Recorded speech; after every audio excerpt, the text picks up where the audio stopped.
She's got the 12 fastest times in history in this event. She finds that early speed and then just settles into a pace that no other human on the planet can maintain. The most dominant swimmer in the world at only 19 years old will indeed get another gold medal in the 800 and a world record. She won the race by more than 11 seconds. Katie Ledecky, she's getting ready for her first set of college finals.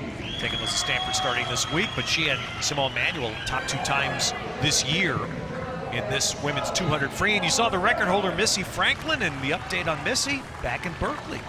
Going to school, swimming for Coach Dave Durden on the men's side. Natalie Coughlin made that transition. Of course, Terry McKeever, the women's coach, had done such a great job with her, but wants to start fresh in her career account. Swimming well. We saw her last week and very happy. And so here, very good. 2 Olympians in the field. Melanie Margalis has already won the 200 IM at these nationals, and Amanda Weir has won the 50 free. And there are 2 veterans, and alongside Margalis is 16-year-old Isabel Ivy. She's the 4th fastest qualifier. Junior Ampax champ in the 100 free this year. Definitely a riser in swimming. So you have it, 2 veteran Olympians and part of the next wave. And from a racing standpoint, this definitely shapes up to be the best race on paper anyway, because you've got Ivy at 1:48.4, She goes her best time. The best time in the field is Amanda Weir. That was a long time ago. She's got great speed.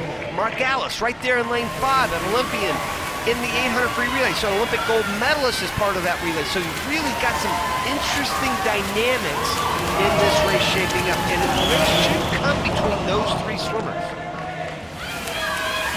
Only 0.3 of a second separated Ivy and Margalis in the prelims. And how much does that experience for somebody like Weir, who has that early speed right now? You see her up there, Ted.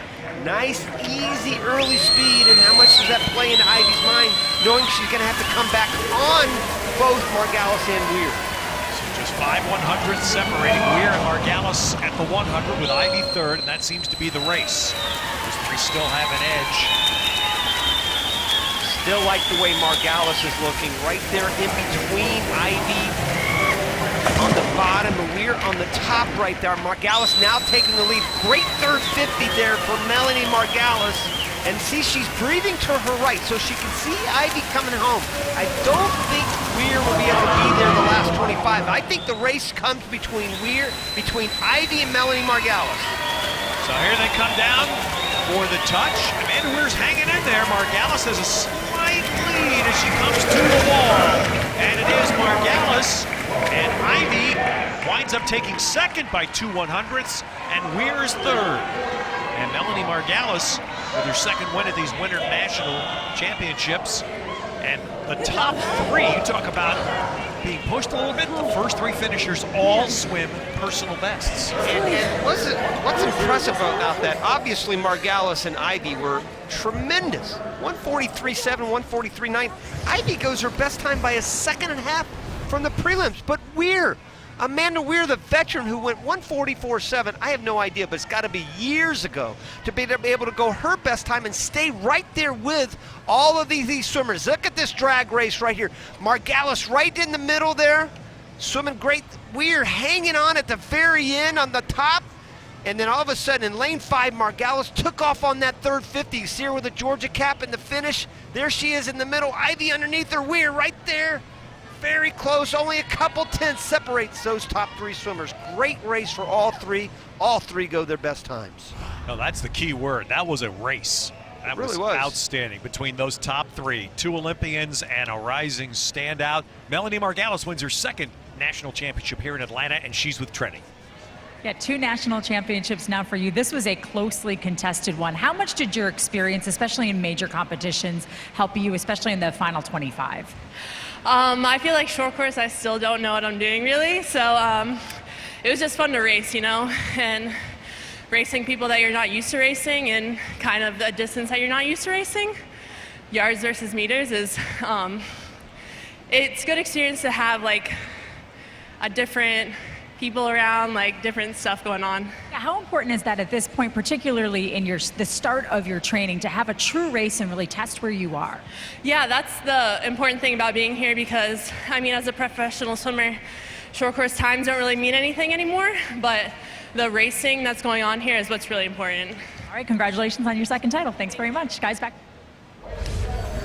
That's some honesty, right? Win 2 titles, swim a personal best. I don't really know what I'm doing. Very nice. That's nice. Melanie Margalis wins a terrific race at the AT&T Winter Nationals.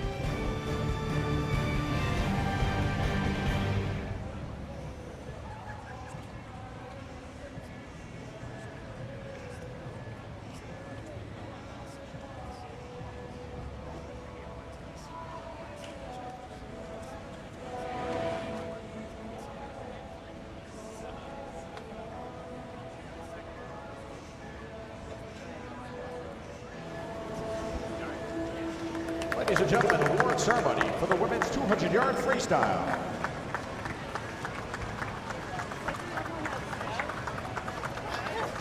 Presenting awards this evening, head starter for these national championships, please welcome Eric Peterson.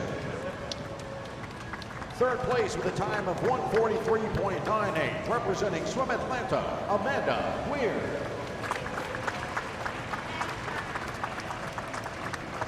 Second place finisher from Gator Swim Club at a time of 1:43.96, Isabel Ivy.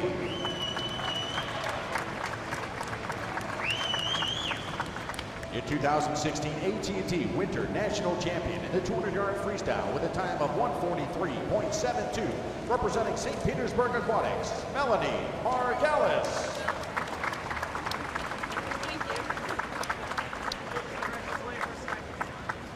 Ladies and gentlemen, your medalists in the women's 200-yard freestyle.